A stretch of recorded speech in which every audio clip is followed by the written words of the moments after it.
Los 4 puntos que quiero tratar tienen que ver con 3 actualizaciones que considero necesarias al concepto de cultura y una problematización de eso en el contexto del Caribe colombiano.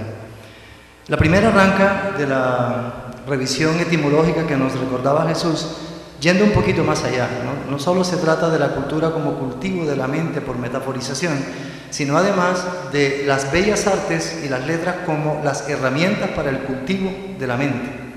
Esa es la visión que termina institucionalizándose y que es todavía hoy oficial en las concepciones de cultura que manejan las instituciones que la regulan. La música, se presume que es la música universal, etc. Apareció el reconocimiento de las prácticas simbólicas de los sujetos populares, de los sectores populares, de los sectores subalternos, también como cultura, pero por supuesto con apellido, cultura popular. Sea popular, danza popular, pintura popular. Sigue manejando en términos operativos. ¿Qué quiere decir? Que la reglamentación de los planes de estudio está en función de esto. Estudiar piano básico, flauta complementaria, solfeo. Luego se sigue manejando una distinción. Por un lado, instituciones que regulan la cultura desde el punto de vista de la visión hegemónica, y por el otro lado, escuelas populares, talleres populares, instituciones populares que se ocupan de esa otra dimensión, por más que se haya aceptado que la segunda también es cultura.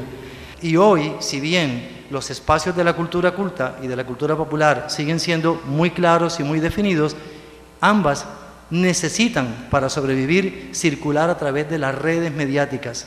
Es allí, en ese espacio, en donde encontramos una visión conflictiva de las relaciones de la cultura.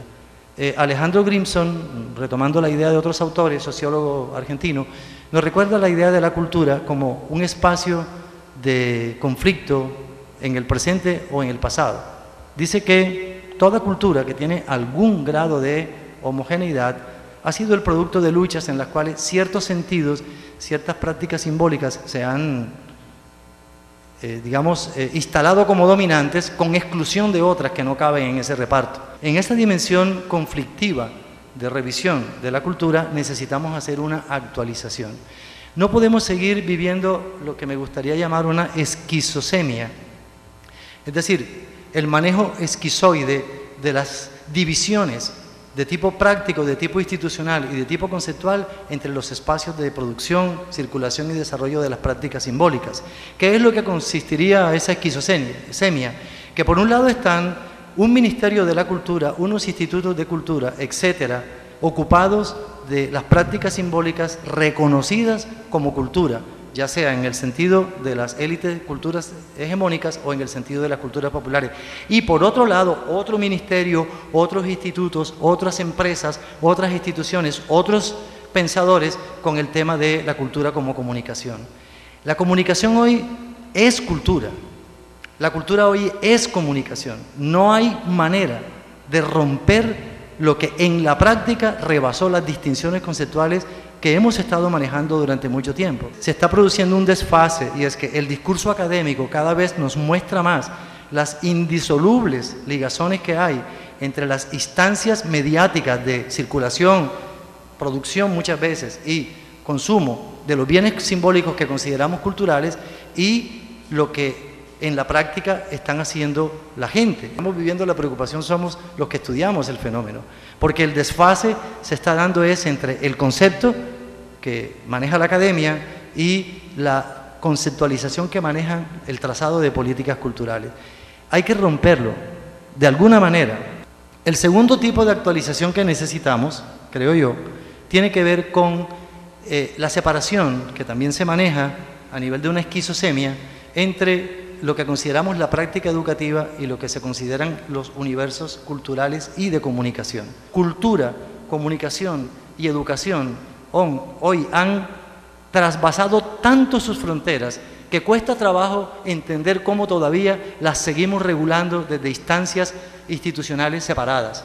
La tercera actualización tiene que ver con las relaciones entre ciencia y este paquete de cultura, educación y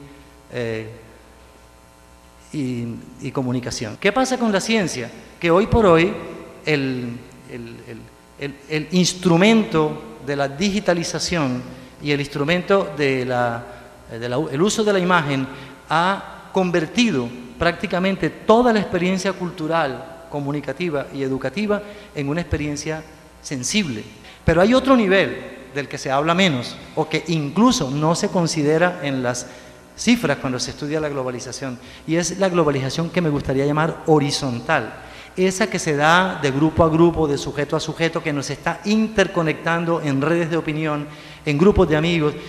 Hay varias cosas que alientan. Primero, tendríamos que estar atentos a las experiencias de empoderamiento de los grupos sociales, de los grupos identitarios, de los grupos de ciudadanos, de los grupos de consumidores que se están agenciando a través de la apropiación de los instrumentos de la comunicación. El ejemplo que nos presentó José Oviedo ayer sobre la experiencia de los Montes de María es apabullante.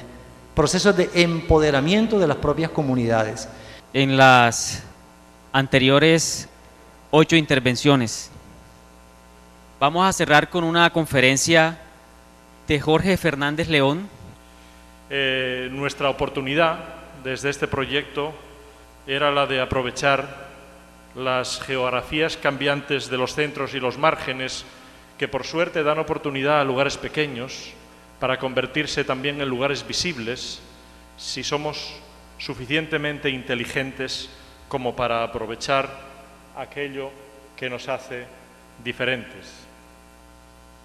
Deseamos ser socios de iniciativas de cooperación, que creemos que estamos en condiciones de ser socios razonables para el trabajo en la red, que existen muchos proyectos en marcha y que por tanto deseamos iniciativas locales, pero también buscamos iniciativas globales, que somos también promotores, puesto que debemos serlo, de ideas creativas, y que representamos un nodo más de lo que de muy distintas maneras y en muy distintos lugares del mundo distintos proyectos colectivos pueden identificar con la idea de cultura abierta.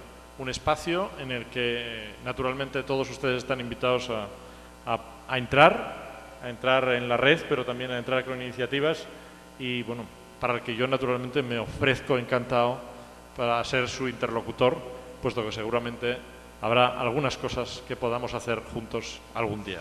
Muchas gracias.